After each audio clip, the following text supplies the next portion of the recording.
What's going on, everybody? Thanks for tuning in to another episode of the California Underground Podcast. I am your host, Phil. Along with me, as always, is my trusty co-host, the best and fastest researcher in the West, Camille.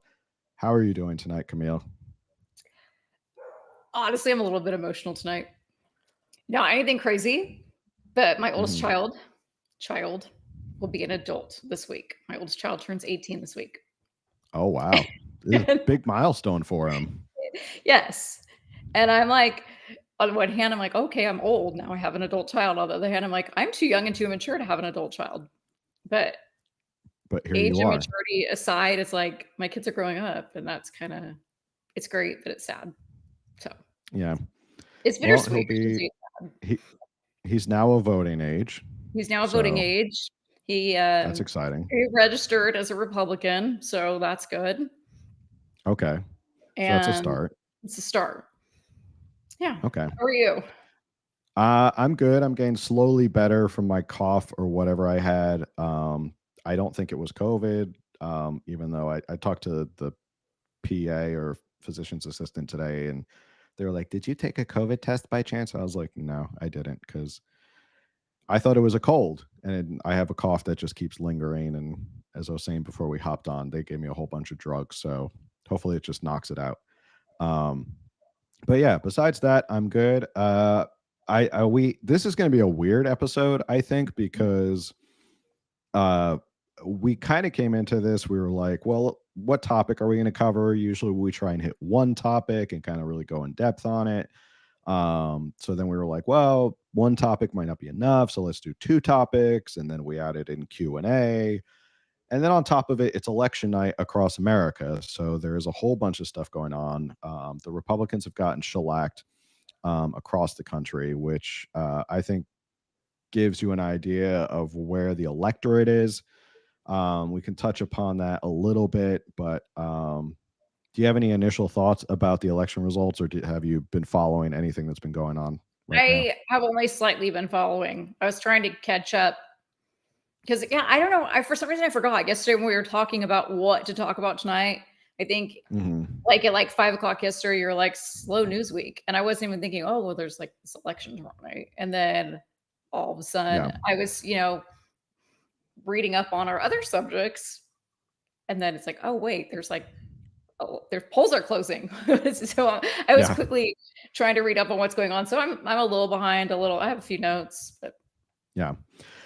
Well, I think that's the double-edged sword of the fact that our podcast is so focused on California politics, that sometimes we have blinders on, and we're just like, what's going on in California? What's Mhm. the news in California? And then we just kind of forget like there's all these other things happening around the country. Um, we don't usually kind of veer into the national politics, but sometimes when we can tangentially relate it back to California and what we like to touch upon it, like presidential races and stuff like that. Some of the big news: the Democrat won in Kentucky; he got reelected. The probably the other big thing that a lot of people are really kind of fired up about is this issue one in Ohio Mhm. has passed, which now makes abortion a part of the state constitution, which protects the right to an abortion. Um, so obviously has a lot of people kind of fired up, and I honestly think like because of that issue and because of that, I call it's a proposition, it's an issue or whatever the heck they call it. It probably drove a lot of people to the polls, that were not Republicans, that were not conservatives, simply for that one thing. And that's probably one part of what bolstered Democrats. And I think going into 2024, abortion is going to be something they hang their hat on. It's the one thing that when all else fails, they can always come back to abortion. It gets people to the polls, and Republicans as well. But Yeah, well, I was gonna say it's funny because they often say Republicans are a one issue voter, which is the one issue is abortion. But right. turns out they are too. I mean, they really show up for abortion rights. Yeah. Well, it gets both sides really fired up, and understandably, it's a touchy subject and it's very emotional. We're gonna kind of do our best to segue from that into something else in a couple minutes, but I'm of the belief, and I'll start off by saying this: I personally am a Catholic, pro-life Catholic. Um, but I also don't believe in me forcing my views on everybody else. I believe what I believe because that's my right to believe what I believe. I don't think I should force my beliefs on everybody else. I think Republicans got a little too emboldened being overturned and saw that as well. Now we can start issuing these blanket bans on all abortion in a lot of these states. And that drove a lot of people to the polls when in reality, I think Republicans probably should have taken the victory lap that they finally got Roe v. Wade overturned, return it to the states, and just let the states decide. So I think most pundits that I follow are saying abortion was the number one thing that drove people to the polls tonight. Mhm. Uh, it's definitely going to be a thing in 2024. They're definitely going to make it a thing because, uh, especially tonight, if you're a Democrat tonight and you're watching what's going on nationally, after you saw this New York Times poll that came out that was absolutely devastating to Biden. And for those of you who don't know, there was a poll that came out from the New York Times, which is, not a favorable Republican leaning newspaper or publication that Mhm. showed that if Trump and Biden face off, as of right now, Trump would basically wipe the floor with Biden. That all the swing states would go to Trump. Some of the swing states he'd win by more than 10 points. Basically, that it would be a slaughter. He'd get more than 300 electoral votes. It would be a done deal. So a lot of people were freaking out that this is it. Biden is not the candidate. They can't have him. So I think tonight, if you're a Democrat, gives you that glimmer of hope and something to grab onto and say, this is what our issue is going to be going into 2024 in its abortion. Does that change how people view Biden? I don't know. I don't think so, but I think people still look at Biden as probably too old and um, incompetent. They look at the economy and that there's a lot of other issues when you're voting for president. So, what are your thoughts? Yeah, so I'm also pro-life. Um, and I know like we've obviously talked about this a lot off here and off the podcast. And I told you like the one thing is like I view abortion as murder, but I realize that other people don't view it as the same because they don't believe like it's a fetus, it's not a human yet. It's like and so I get that like if I'm trying to argue with someone over this, that they're like, it's not a human and therefore it's not murder. And I'm like, it's a human, therefore it's murder. And I think that's maybe like another reason why I'm a little emotional is I was my first pregnancy, I was single and I never considered abortion, but it was like it being pregnant and single. I was young. It was hard. It was, being born and raised in a Christian conservative home in a church. It was embarrassing. I won't get all into that, but like, so this all kind of made me extra emotional about it because I do view it as a life. But you're right that, especially as Christians, Catholics, I'm not Catholic, but we're both Christian. Like the Bible Mhm. gives free will. God gives free will, and like, Right. yeah, we're supposed to like spread the word of God, but we can't force it down people's throats. And unfortunately, that there is a moral issue, and it's not like we're not going to win any favors. We're not going to be like being like you are going to hell if you have an abortion, and you're not. Yeah. That doesn't make you go to hell. But and so you're right that we can't unfortunately like force this on other people. I shouldn't say unfortunately, but we can't. There's a lot of things like, and that's another thing. And I won't even go so far into this, but I was talking to you about how I went through my libertarian phase like 15 years ago, but now I'm kind of like, maybe I do feel that way again because I do believe in free will and we Mhm. need some basic principles and morals and laws, but really the government needs to stay out of everything. And so I'm struggling now. I'm like struggling with where I stand with this. I know I'm pro life for myself for Yeah. sure. I don't, and I know that I don't want any, it's such a tough subject. It's like, I don't want any woman to ever be in that position, but they are. Yeah. So, I I guess this is part of like my libertarian ways of viewing this social issue is that if you kind of took both sides, the far far right and you took them and the government out of it and just let the people kind of figure this solution or this issue out on their own, they wouldn't end up at one extreme polarity or the other. And I Mhm. think most people would just kind of end up sort of in a reasonable middle. Now, it may not be reasonable to a lot of people. Not everyone's going to be completely happy, but it won't end up as one extreme or the other. And I think that's where most people lie. And I think you just have to let people figure that out, let people choose that. Um, it's kind of like you and I don't agree with it or we're pro life, but that doesn't mean I want to force somebody else to not be able to have that right or make that choice. So um, that's part of a part of my libertarian view on it is that if you let people decide and just get the far left and far right out of it, it will kind of settle and figure itself out.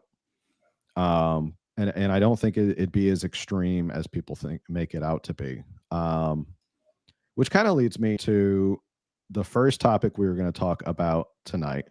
Um, Also, oh, before I get to that, I did tweet something before we hopped on because I was watching all the election results.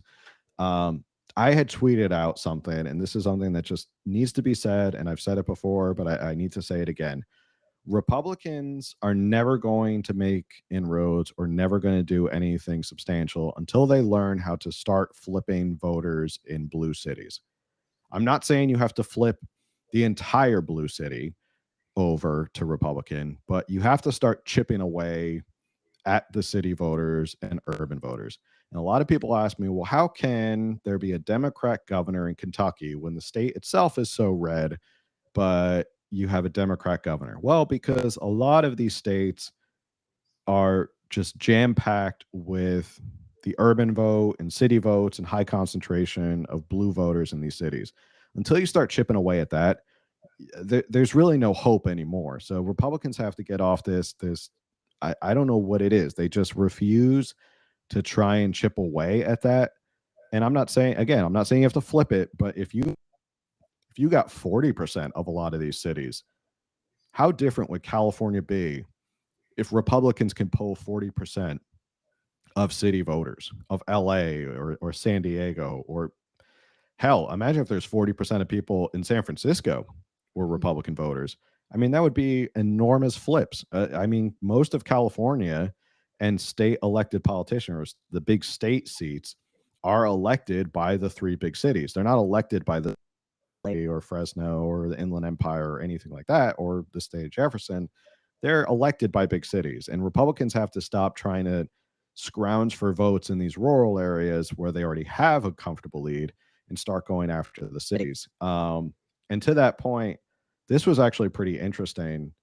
As soon as I tweeted that out, I saw something else that a libertarian Lily Wu actually won and defeated a Democrat to be mayor of Wichita, Kansas. So to me, that's whatever she did. I think you could probably take that and look at it and go, okay, well, what did she run on that she defeated a Democrat in a blue city in Kansas? So um, obviously, well, I'm just saying the libertarians have figured out how to go after Mhm. urban blue voters, but Republicans still continue to sit on the sidelines and tweet stuff like about how legal marijuana is going to make everyone go crazy and jump off a bridge or something. But that's a whole different subject. I don't understand boomer cons like that anyway. Well, I don't Okay. understand because several states already legalized it, and that didn't happen. Yeah, I mean California's had legal marijuana for I don't know, almost 10 years at this point and like it's not like the whole state is gone into reefer madness, but I I would, mean yeah, I wouldn't use California as a quick besides the that yeah, the state for is sure. crazy on its own for many different reasons, but I don't think it's because of legal marijuana, that's No, for I think sure. it started long before that. Yeah. So I just want to point that out. Anyway, let's get to our first topic of tonight, Okay. which actually is California based. Mhm. Speaking of abortion, um, this actually tonight, but it failed. So we'll kind of lead with the spoiler. Right, this prop or this in San Diego County, you had told me that it failed. I'm Yes. going off It of was like a 2 okay. to 2, and so I guess because it was board of supervisors who you Right. guys have been without the 5th board of supervisor for, like, going on 6 months now, I think, which you also had Yeah. that the 4th district had that election tonight. Right. Results are supposed to start coming in. I should go refresh the page. Anyway, you take over. Go on. Right. So I was expecting it was going to be 2 to 2. Terra Lawson Remer, who's actually my county super. Uh, I don't want to get her pronouns wrong, but I'm You going to go with just her. did. Is it her or does she go by they? Anyway, she's non-binary, whatever. Uh, and she brought this proposal uh, up to the San Diego County Board of Supervisors. Uh, Let me read some of the articles. This is from the San Diego Union Tribune. County Supervisor Terra Lawson Remer is urging her colleagues to get tough with local crisis pregnancy centers, asking them to consider not just a public education program on their practices, but also filing a lawsuit, including but not limited to shutting down such centers. Crisis centers have recently been criticized for attempting to pass themselves off as abortion providers, using internet search engines to reach women considering abortion, convince them to reconsider. A lawsuit filed by State Attorney General Rob Bonta last year targets 2 organizations promoting a practice called abortion pill reversal, which the lawsuit called an unproven and largely experimental procedure. Um, let's see. Quote, women can end up in a position where they are trying to go see a doctor, to go see a medical expert. Instead, they are being lied to and misled to the extent when they're delayed, choices taken from them. So this was her proposal tonight, is that she wanted the San Diego County Board of Supervisors to not only do a public education, kind of like their own PSAs from San Diego County Board of Supervisors, but they also wanted to start suing.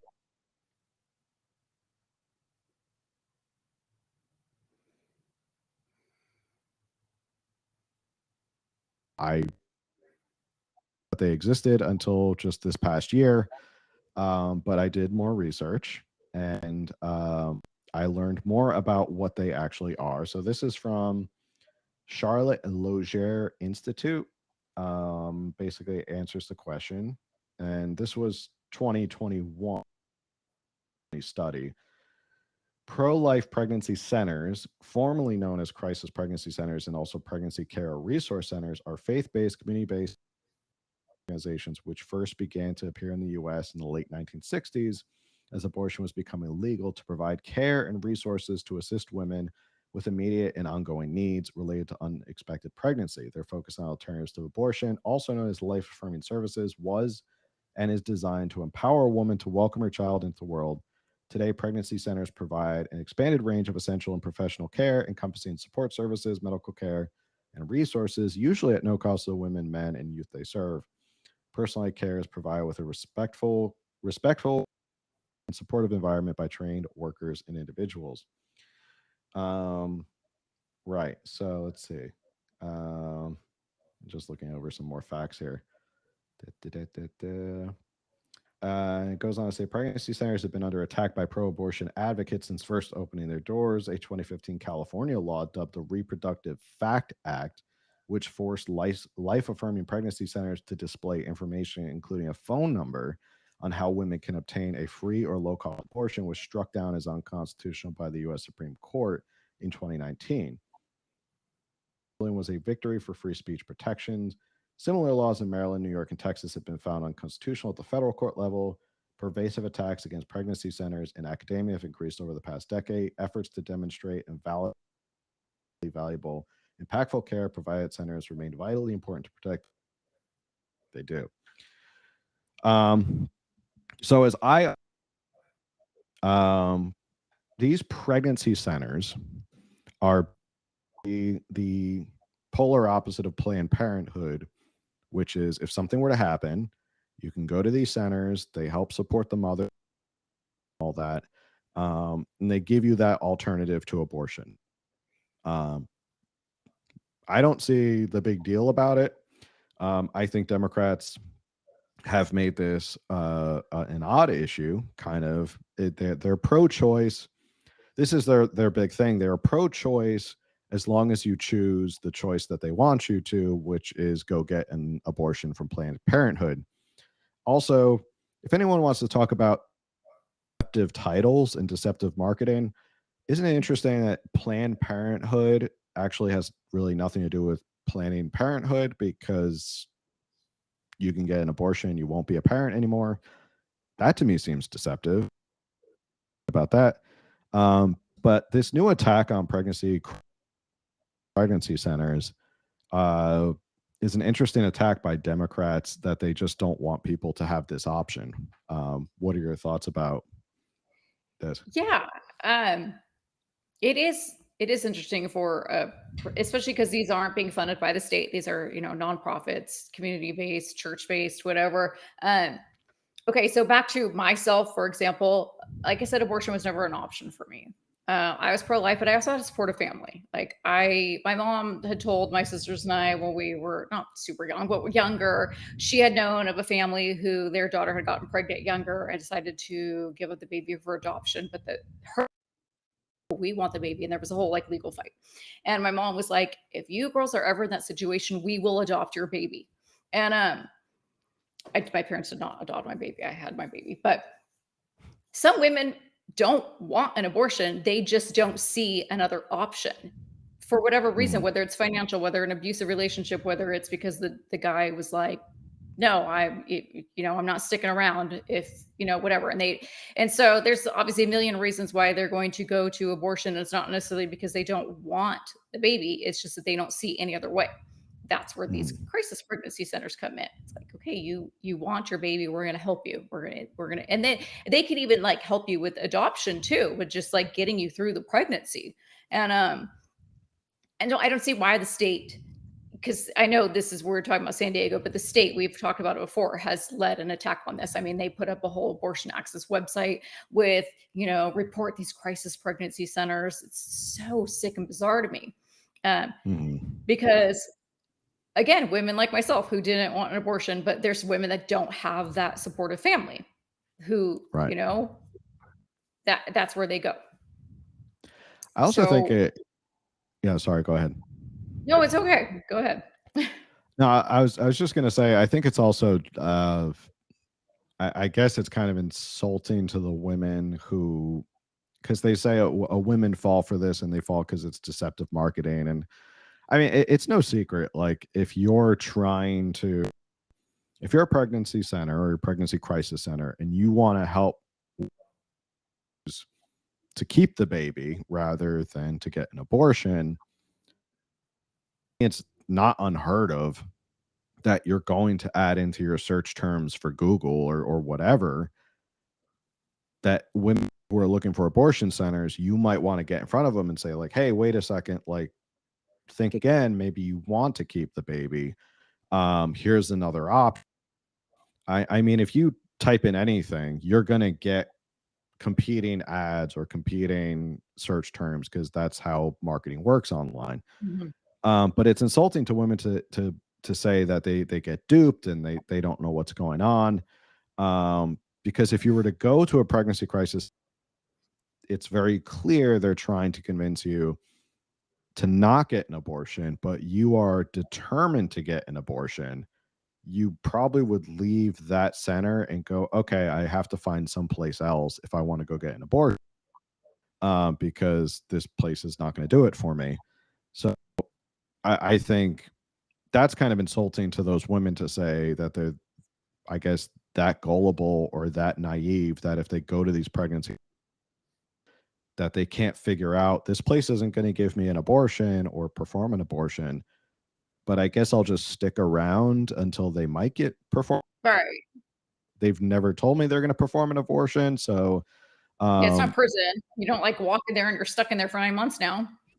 no. So I think that's kind of insulting to those women who are, if that's your goal and that's what you want to do, and you're determined, I need to get an abortion, and you go to give you an abortion, then you're probably going to walk out, and the first thing you're going to do is go, okay, where can I get an abortion? And then probably end up at Planned Parenthood. So I think it's just the attack is so weird. You can't have this choice. And how dare there be this other place out there that actually wants to convince women to not get abortions, or to convince them that maybe they should be mothers and they should carry the baby to term, and will help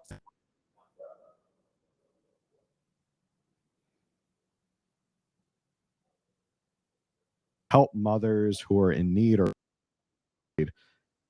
bring the baby to term, to have the baby when it's born and it's a newborn. I don't see why that's such, like, so women can only choose one thing in California, according to Terra, Lawson, Remer, or at least in San Diego County. They can only choose one thing. You can't choose the other way. Or if you're in Terra, Lawson, Remer's words, women are too stupid to figure out, if they go to a place that they're not and they don't get an abortion, that they're going to be can't figure out where else to get an abortion. Does that sound about the right summation of what this whole issue is? Because that's how I kind of read all of this and their whole attack on these centers. You do raise an interesting point.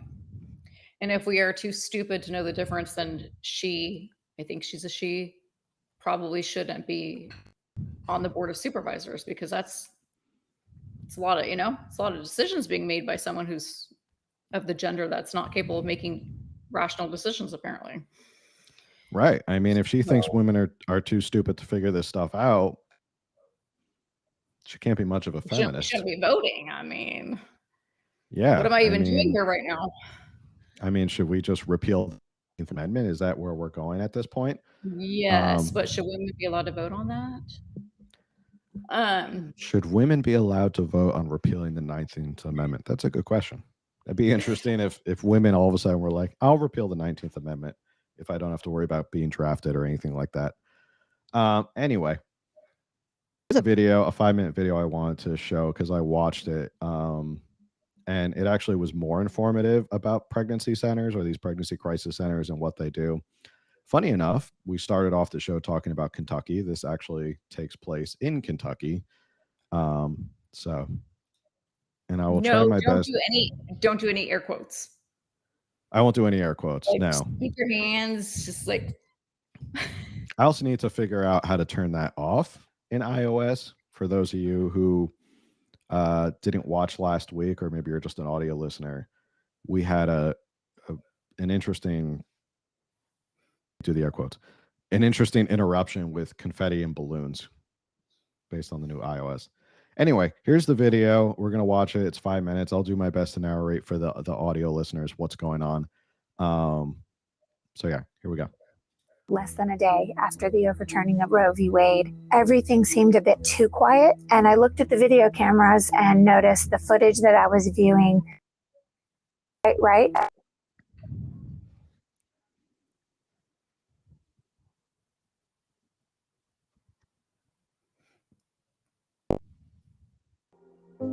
We exist to save lives and comfort those involved in unplanned pregnancies while furthering the gospel of Jesus Christ.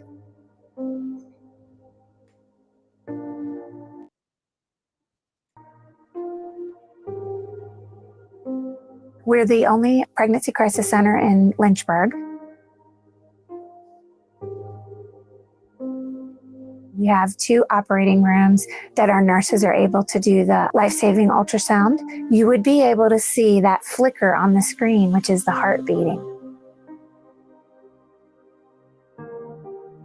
That baby in your womb is a living, breathing, growing thing. And most abortion clinics do the exact opposite. They tell you things like it's a blob of tissue, it's a clump of cells, it hasn't even developed yet. And the reality is that we know life begins at conception. All of our services are at no charge to anyone that comes through our doors. We see anywhere from 50 to 75 patients. Really good month where crisis is high. During COVID, it was even higher. Roe v. Wade doesn't change anything for what we do.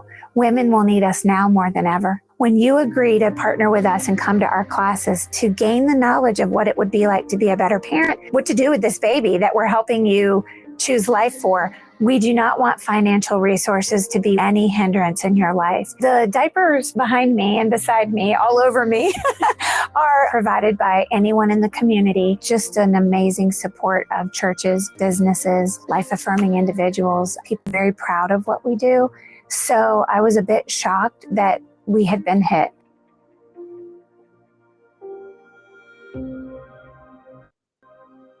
I first learned of the vandalism around 10 a.m. on Saturday morning after the Roe v. Wade had overturned. As I approached the walkway from around the back of the building, they had taken crowbars to almost all of our windows, 2 of our doors, and just shattered all of the glass. They had spray painted coat hangers on the sidewalk and put political things like vote blue. In red on the stamped concrete, it read, "If abortion ain't safe." I'd say anybody who thinks that it's okay to vandalize a center that's aimed at helping women at their most desperate needs are cowards by every definition. They hide behind a mask and they think they're making a political statement. They're absolutely victimizing the very women they claim that they're standing up for.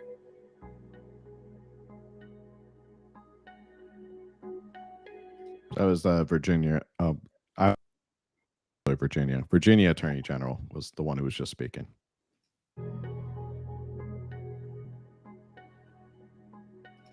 And the quote on the screen for those who are listening on audio: over 60 pregnancy resource centers have been vandalized in 2022. I can guarantee you, if it was the other way, if you had over 40 abortion clinics that had been vandalized, you would hear it on the front page of almost every newspaper in the country. There's been such a, I think, monstrous lie that has been perpetrated in the media. The crisis pregnancies are only there temporarily, or they're there to, quote, trick women. Crisis pregnancy centers that are there to fool people who are looking for pregnancy termination help outnumber true abortion clinics by 3 to 1. We need to shut them down here in Massachusetts, and we need to shut them down all around the country. So what I would say to Elizabeth Warren is, have you ever... Yeah. I'm sorry. I mean, I know you kind of already made this point, but going back to just what Elizabeth Warren just said. So do they think that these crisis pregnancy centers are bringing women in and tricking the women into believing that they gave them an abortion and that these women aren't going to figure out in a few months they're still pregnant? I mean, that's honestly what it sounds like. I'm not being sarcastic.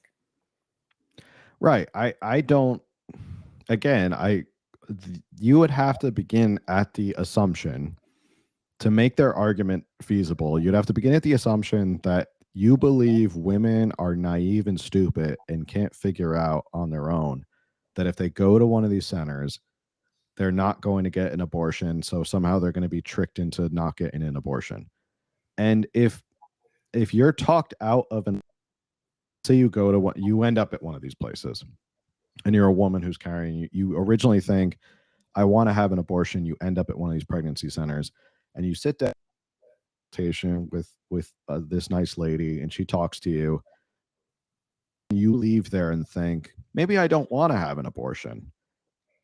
Maybe you weren't 100% into getting an abortion, and maybe there's something in you that goes, maybe I don't want to get an abortion. Maybe this person talked me out of it. Maybe I've changed my mind.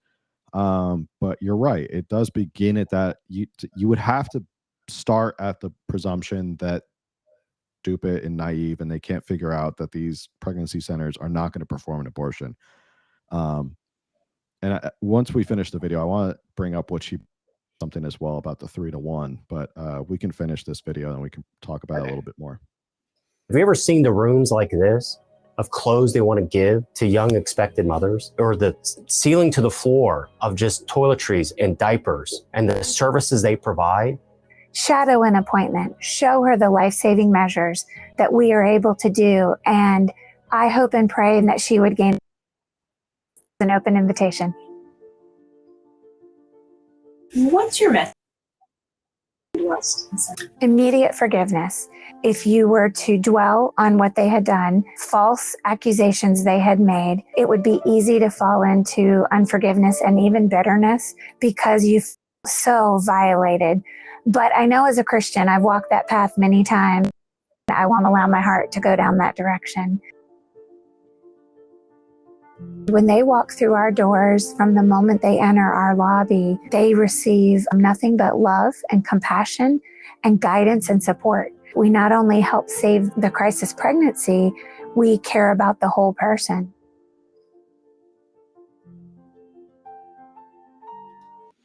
All right.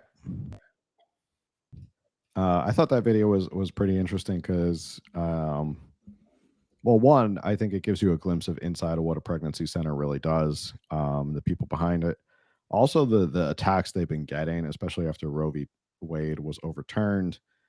Um, Again, this is the whole thing that I think sticks in my craw. Sides. The left believes that if you don't allow unfettered abortions and you have a mindset of being pro-life, you're the that your center needs to be vandalized, they need to break windows, they need to paint coat hangers and write vote blue. Like, it's just this tribalistic mentality of like, you disagree with my position, I have to act like an absolute crazy person, and destroy your stuff and take it out. And the right, again, it's about both sides kind of forcing you, when in reality you watch this video and you go, that this center it seems very innocent. They just want to help people and give people a different option. The one thing I did want to bring up though, Elizabeth Warren, and I saw,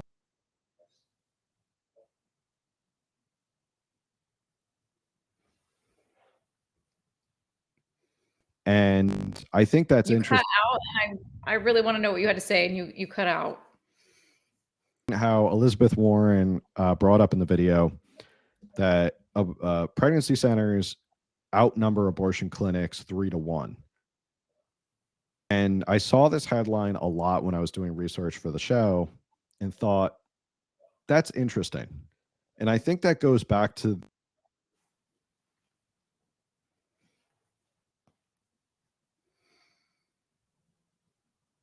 forcing their extreme values. Look at what sprouts up in its place. Obviously, there's a demand, and local communities are supporting these pregnancy centers, right? Like, if there was no demand for these pregnancy centers, they wouldn't be outnumbering abortion clinics 3-1. But Correct. quietly, they've grown and now outnumber abortion clinics 3-1, and they outpace them. To me, shows at the ground level, if you leave people to their devices, this is what happens. You have more pregnancy centers like this as opposed to abortion clinics. And again, if you're trying to push one or the other, Republicans tonight, you learned in the election, maybe you don't have, maybe just trust that people are going to move a certain direction. I don't know. Am I completely off base with that thought? Probably not. No, you raise another good point that, you know, they are sprouting up, and I'm happy to hear that, because I was actually thinking about that a few nights ago, that's something like I wish more churches were involved with, that like they would start leasing and buying all the properties around existing Planned Parenthoods and just putting in, like, right across the street, right next door, crisis pregnancy centers, and all the local churches would be, funding that, supporting that. Yeah. So yeah, that's a good point, that there's a demand for that. And something that I thought of during the video is that if you go to Planned Parenthood and you are getting an abortion because you are in like a horrific abusive relationship, you're probably ending the pregnancy but not getting out of that relationship. If you go to the crisis pregnancy center, they're probably helping you through the pregnancy and helping you to get out of that relationship. Yeah, probably. I think one is, and it's interesting. The Virginia AG brought up the point: if you think that this place is only here to temporarily help you, if any place is only there temporarily to help you, it's probably someplace like Planned Parenthood, where they perform the seizure. Maybe they check in with you, all right, but that's it. Like, they're not there to help you through the pregnancy, baby. They give you clothes and food and diapers and all that stuff. They're not there long term. So um, it is very. I guess my final thoughts on this, because we do have another topic. I know. I was going to say we're supposed to talk about many things. we're supposed to talk about. We're going to touch upon the next subject pretty quickly, and then we'll get to your questions and answers. To all those who submitted questions and answers, if you're in the chat right now and you have questions that you want, questions or comments, make sure you do it, because we love hearing from you. So yeah, final thought. It's a weird thing that Democrats are going after these places, and the reasons listed. Obviously, people like Elizabeth Warren, Terra, Lawson, Remer think women are dumb and naive, and they can't figure these things out for themselves. And also, they don't want people to have the choice. So the fact that they want them completely shut down is indicative of the fact that they don't want people to have the choice. Again, they believe in pro-choice as long as it's their choice. Any other final thoughts before we move on? No final thoughts. No final thought.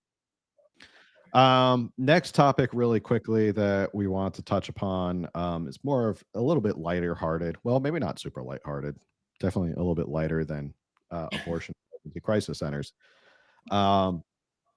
Recently, just as of last week, California Assemblywoman Wendy Carrillo was arrested on suspicion of DUI and intends to help and support. Fox LA reported Assemblywoman Wendy Carrillo, a Los Angeles Democrat who is vying for the city council seat held by Kevin De Leon, was arrested early Friday on suspicion of driving under the influence. Carrillo, 43, was taken into custody after officers went to the 6200 block of Monterey Road in Montecito Heights on a report of a traffic collision involving a motorist who had struck some parked cars, according to the Los Angeles Police Department.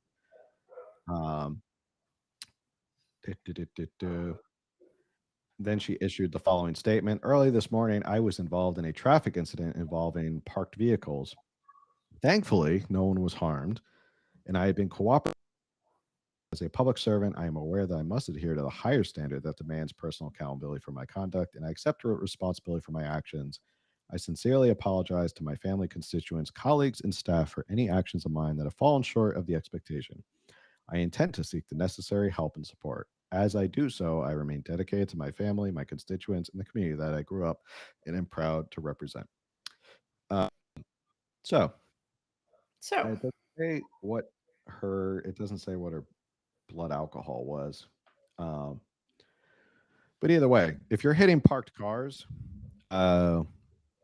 you must be pretty sloshed. That's all I got to say. Well, you heard her excuse, right? It's on video. She said she sneezed, right? She sneezed. Yeah, that's why she got in an accident. She sneezed. She sneezed.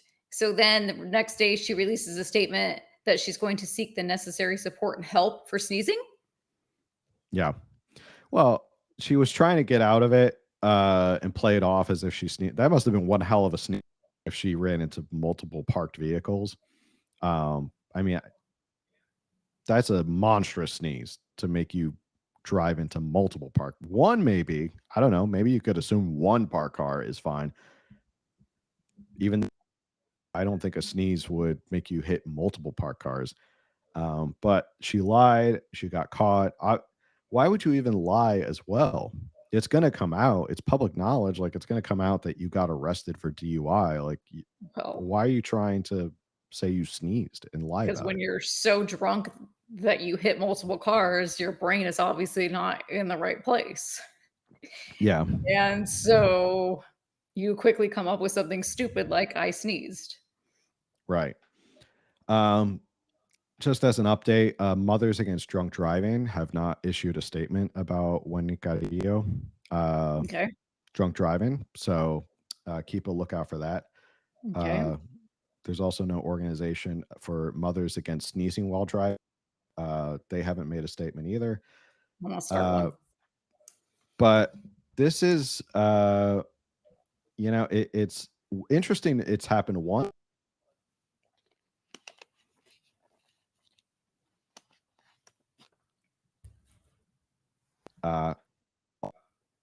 Arrested for DUI. This was back in May, and he's running Porter seat. Isn't that like close to your neck of the woods, Katie Porter seat? It is. It's very close. It's right outside my district. 47th district in Orange County. Isn't that gosh, what's his name? I can't remember his name now. Who's running again? Scott Baugh. Seat? Scott Baugh, yeah. He's running that seat again. Yeah, he's in the lead right now. Oh, it's an open seat, obviously, since she's, running for Senate. Katie Porter's running for Senate. So, yeah, there's David Min and Max, whose last name I don't want to chop up, but we had him on at the convention. Right. Yeah, Max was on. And so then I believe there might be a fourth. So far, Scott Ball's like polling ahead, as well as has the most money. Yeah. And if we know anything about any GOP in California, it's not about whether you're a good person. It's about whether you bring in the most money. So it's whether or not you're in their inner circle. That's true as well. That's how you'll bring the money. Just kidding. There's plenty of really good Republicans in California. It's just there's also the party apparatus loves people who bring in money, not necessarily the best candidates. So if you didn't hear about Senator Dave Min, he's a state senator. He was arrested back in May. According to the Capitol Protection Section of the California Highway Patrol, Senator Min of Orange County was driving a Toyota Camry through Sacramento after 10 p.m. At 10:23, the CHP observed Min go south on 9th Street.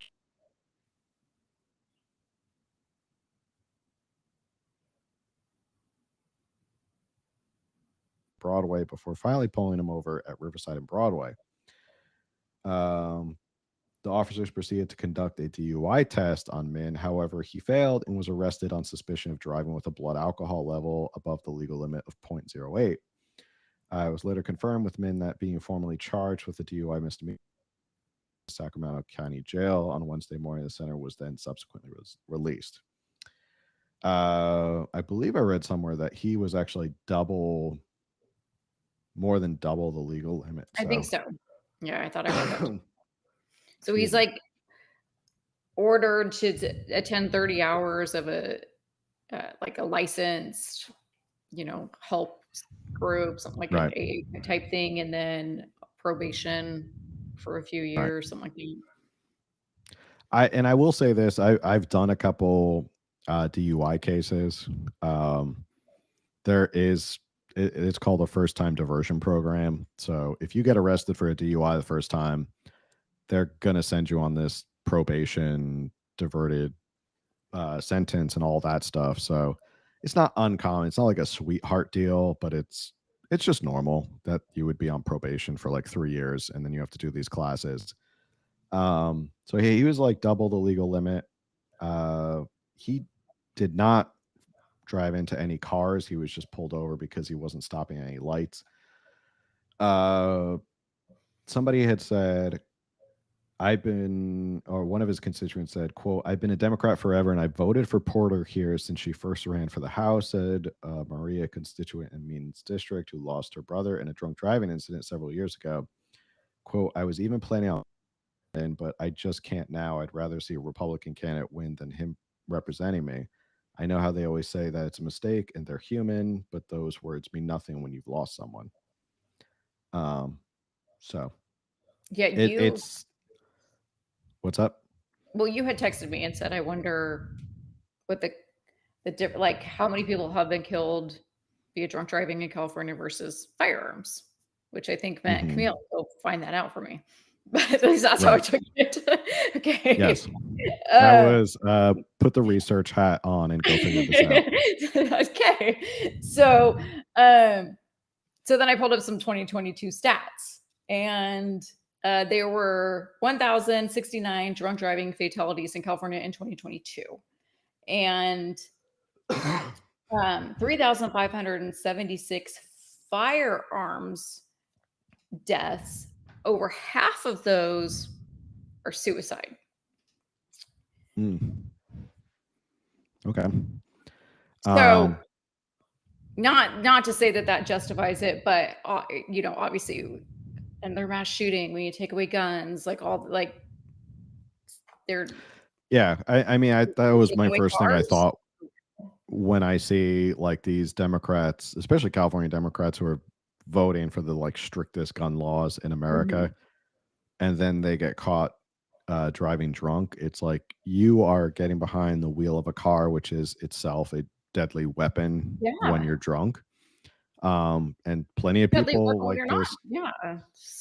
like this constituent said that she lost a brother to drunk driving. So I mean, people, it's a serious thing, and so for people to be lectured about, oh, guns, this and that, if you're a lawful gun owner, we don't care, we want to take away your guns because clearly you're a menace to society.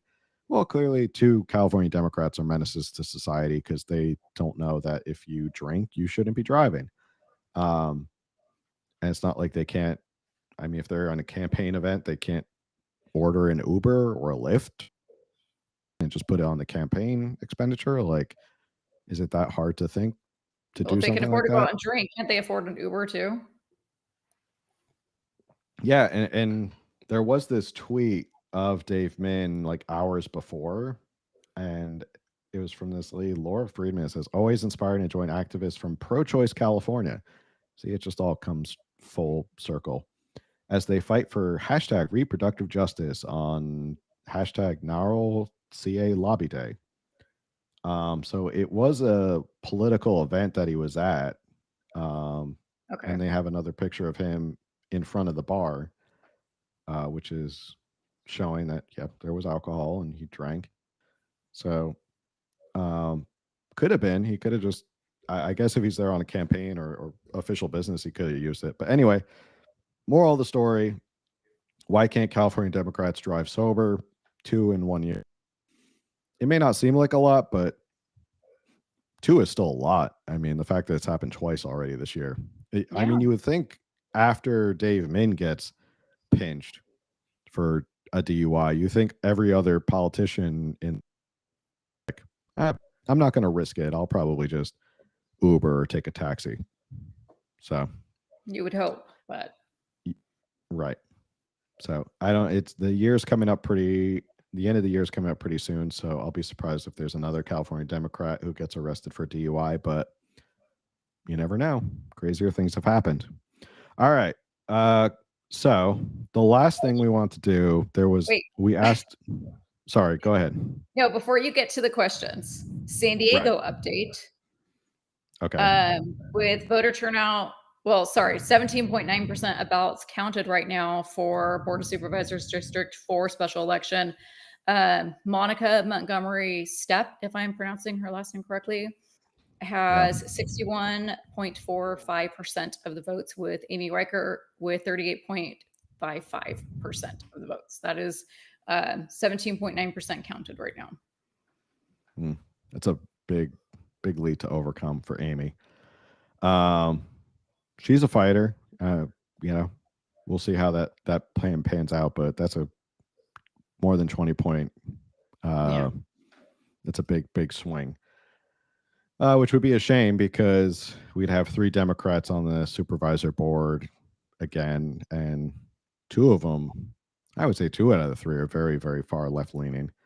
Right. So Amy would be a fantastic addition. Yeah.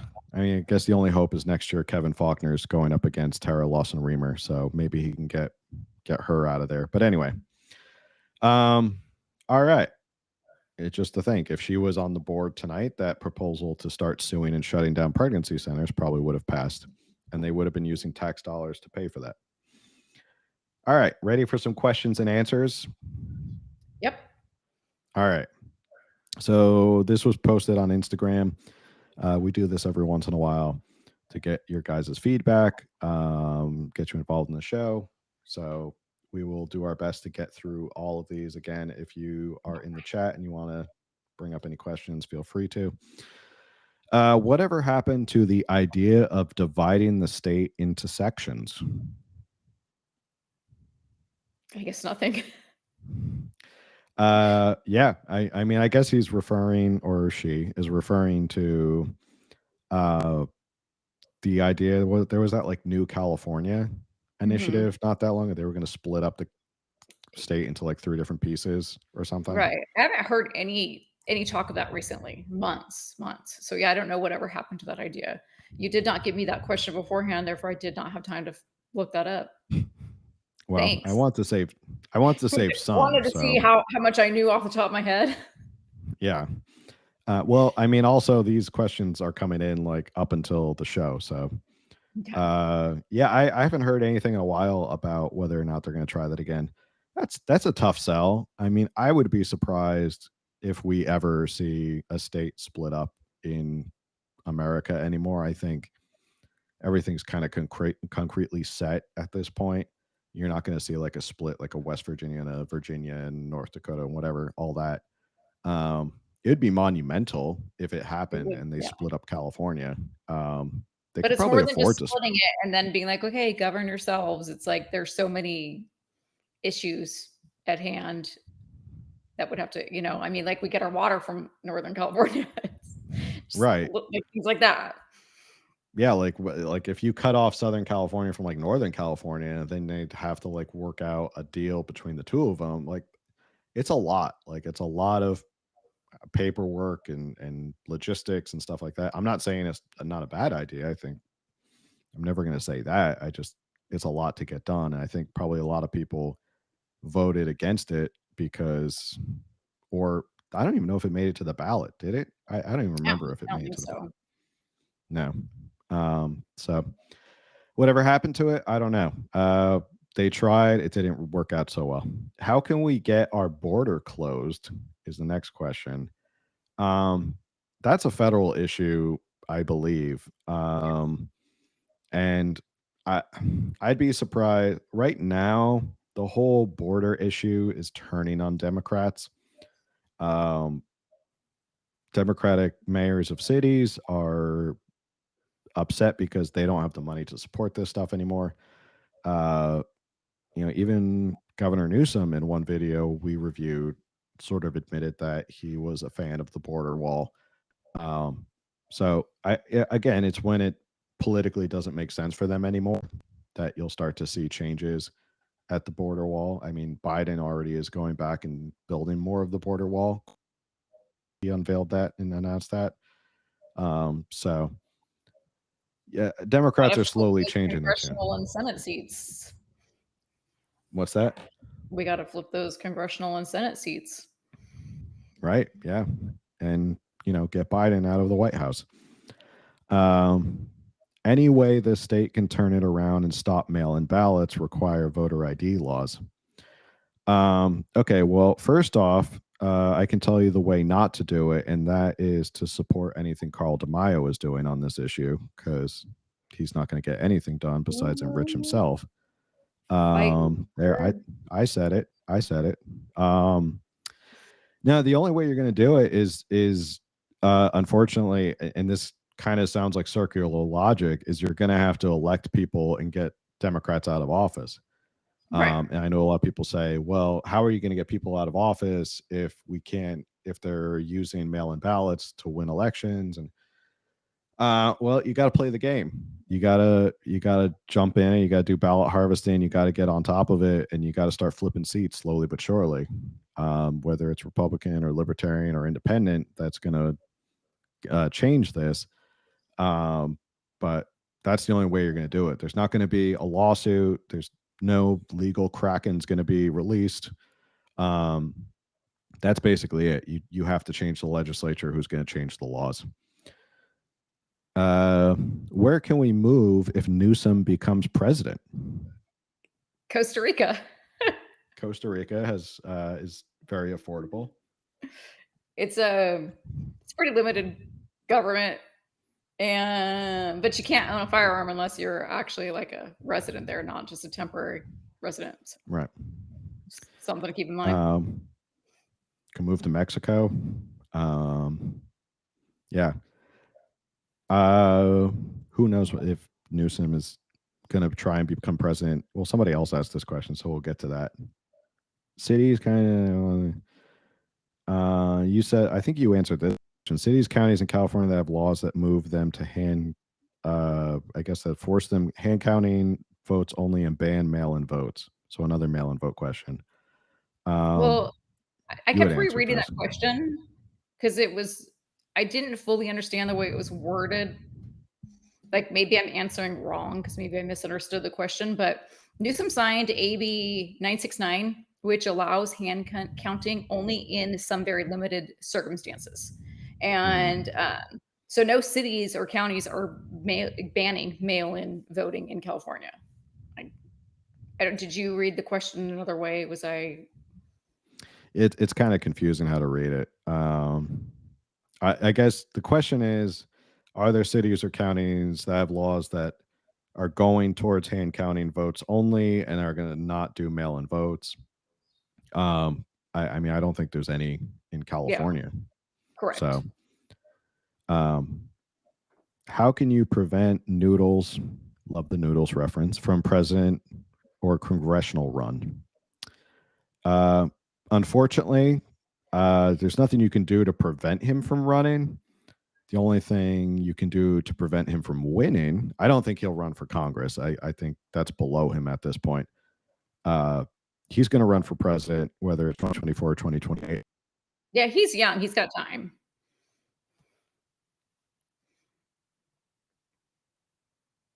And had said, probably one of the smartest said since he's become senator, that if Newsom should just man up and announce that he's running for president, and stop trying this whole like shadow campaign or this soft campaign for president. And I was like, I mean, it's the smartest, most coherent thing you've said, John Fetterman, because that's what he's doing right now. Can we prevent him from running? No, you can't prevent him, but we can expose him and bring up how badly he's managed the state. And I think most people would probably look at California and say, I don't want that to be our entire country, so I'm not going to vote for that. Will you guys cover CBDCs? Is that central bank digital currencies and what their impact on California could look like? We could. You said you knew somebody who might be willing to come on and talk about it. I do. Yeah.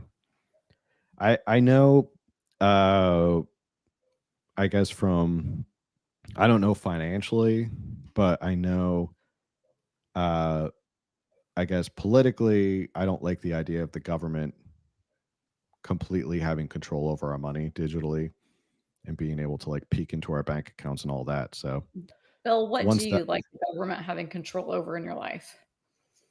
That's a good question. Nothing. The answer is absolutely nothing. At this point, I really don't trust the government to do anything.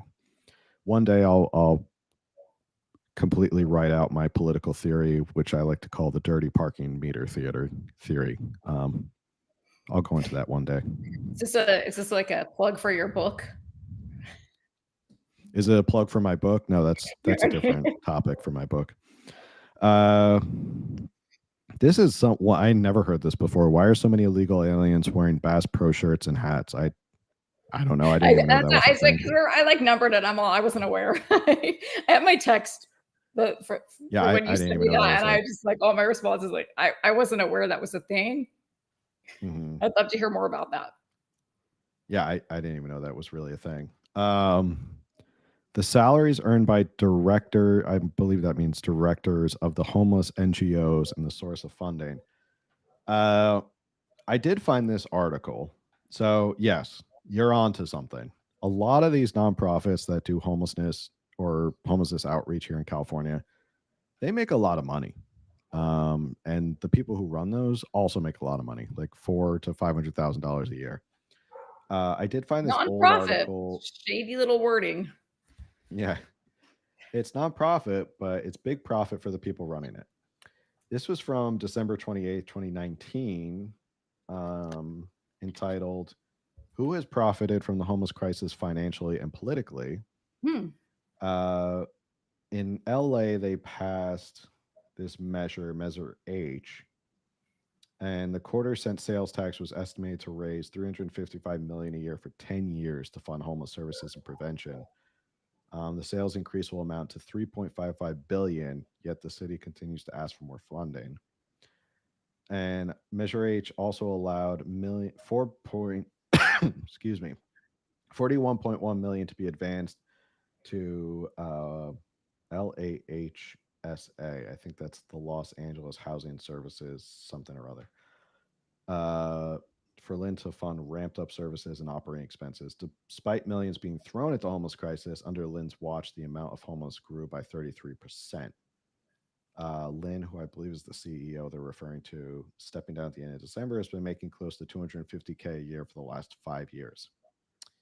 So, and you can look up all of these homeless organizations. There's plenty of sites that you can look up the tax returns. ProPublica is one, I think.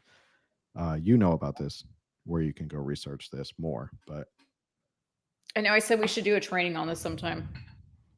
where you can look up all these Like, nonprofits. I'm all into that, following the money with nonprofits and stuff. So yeah, I mean, you can like look it up. if you just like type in IRS nonprofit search, and if you know the name of the nonprofit or their EIN number, there comes up a search tool on the IRS website, and then you can plug in their, the number or the name. And if they bring in over 50,000 a year, they have to have public statements on their tax returns, and you can start going through them and see how much are they paying their staff, because it's listed on there. How many hours are they working? What's their pay their salary plus bonuses and stuff like that. And then, of course, you're not going to see everyone that's donating to them, but you can kind of start go into their website. Sometimes they list things. So oftentimes, political PACs and stuff will donate to them, or even candidates. And so you can go to the FEC website and search that, see who's donated to them, as well as just like the site ProPublica that you just mentioned, and kind of just like even like Google, like who's supporting X, Y, and Z nonprofit. Interesting. I saw a clip recently. It's been very interesting to see Anna Kasparian's political evolution. Hey, If you don't know who we did about that, Anna I think. Kasparian, yeah. If you don't know who Anna Kasparian is, she's the other half of the Young Turks with Cenk Uygur.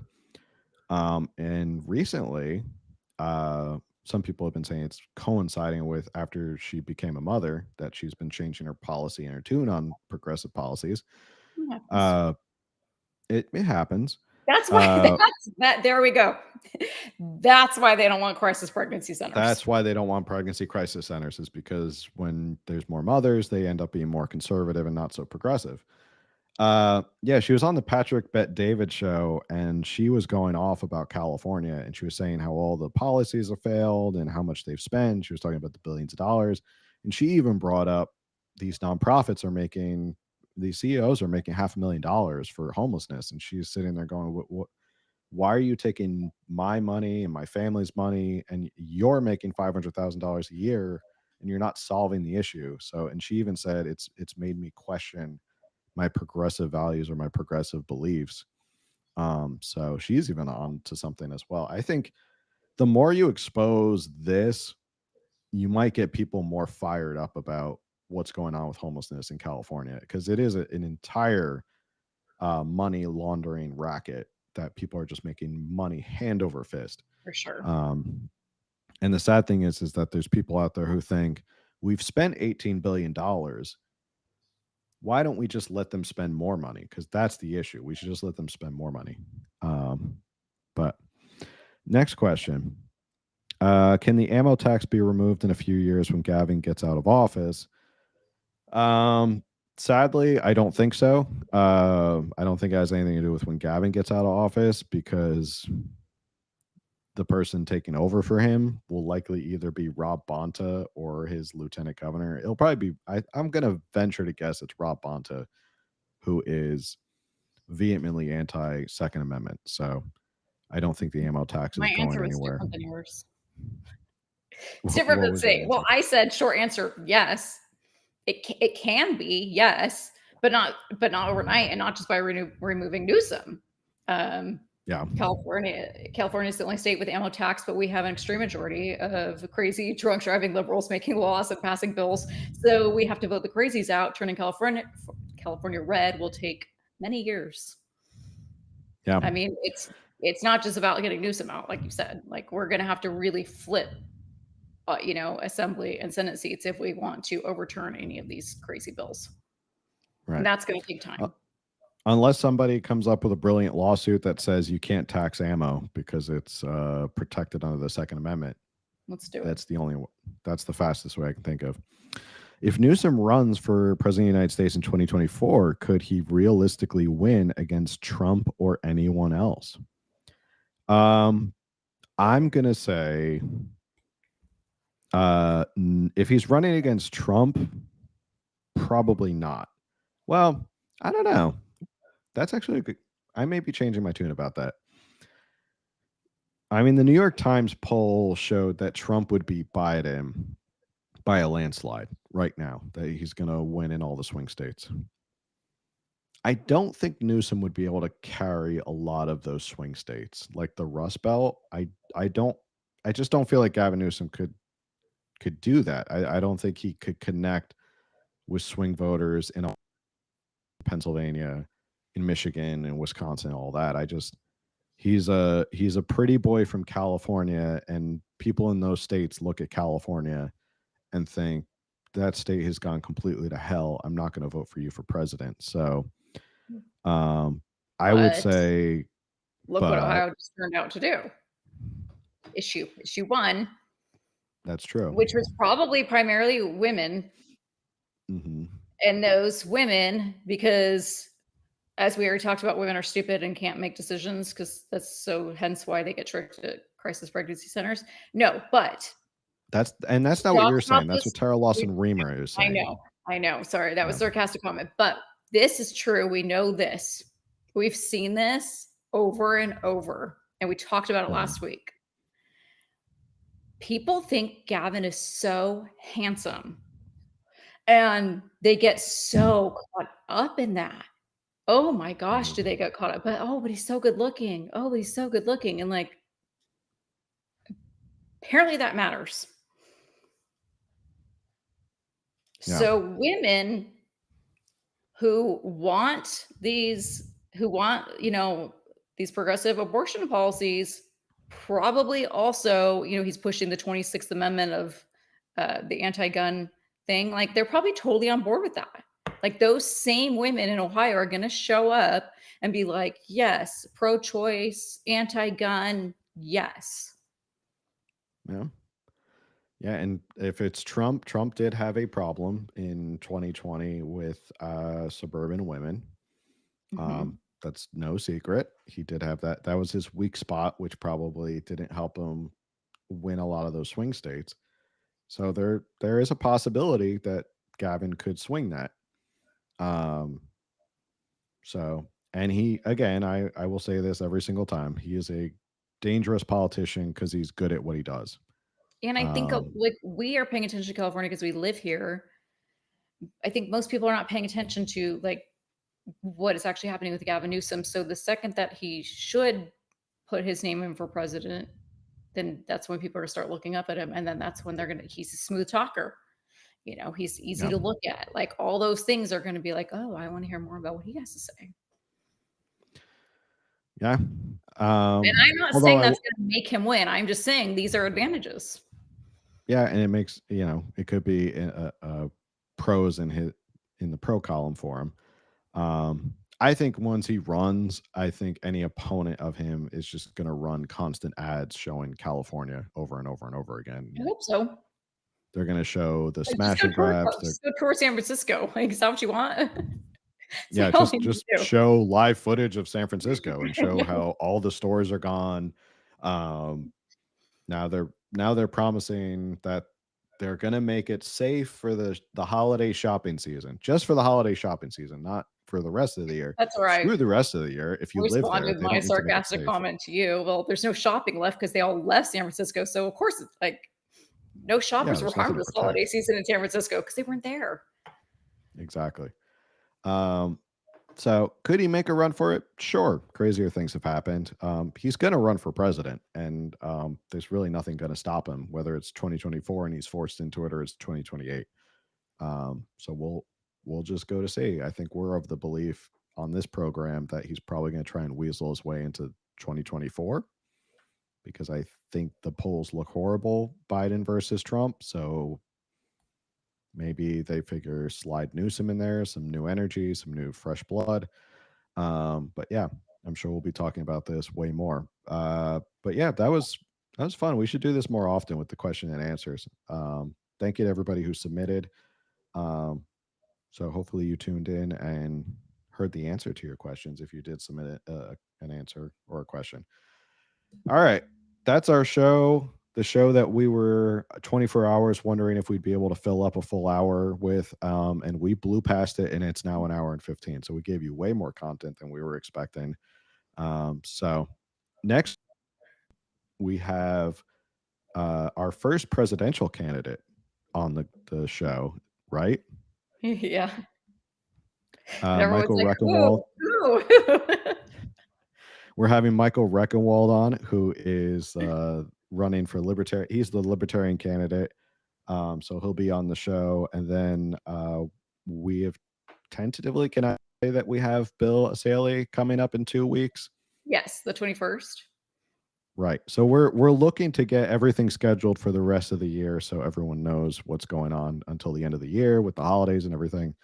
And once we do that, we'll let everybody know. But that's the end of tonight's program, and it was only an hour and 15 minutes. I think we barely filled up that hour, so good on us.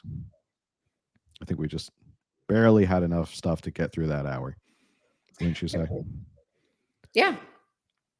I think we did it. All right. Any other final thoughts before we sign off? Nope. Just Cool. pray for me, my son, turning 18. I'm Yeah. not okay. No, I'm not kidding. He can, go register, go buy a pack of cigarettes, a lotto ticket, all that stuff. I think that's about it you can do when you're 18. Yeah. Enjoy that. Take them out to a good steakhouse. That should be good. Anyway, as we end every show, thank you for tuning in. Make sure you like, share, subscribe, review, leave a comment. It helps with the algorithm. Subscribe on YouTube, Rumble, all those places. Listen to us on audio, Spotify, Apple, Google. I mean, we could just name all that stuff. And the best and free way to support the show is share it with somebody else who would find this interesting. That's always the best way to support the show. Spread the word. And that's all we can ask for is that if you like this, make sure you share it with somebody else and say, hey, I think you'd like this show. So with that, thanks for tuning in, everybody. And we'll see you on the next one. Later.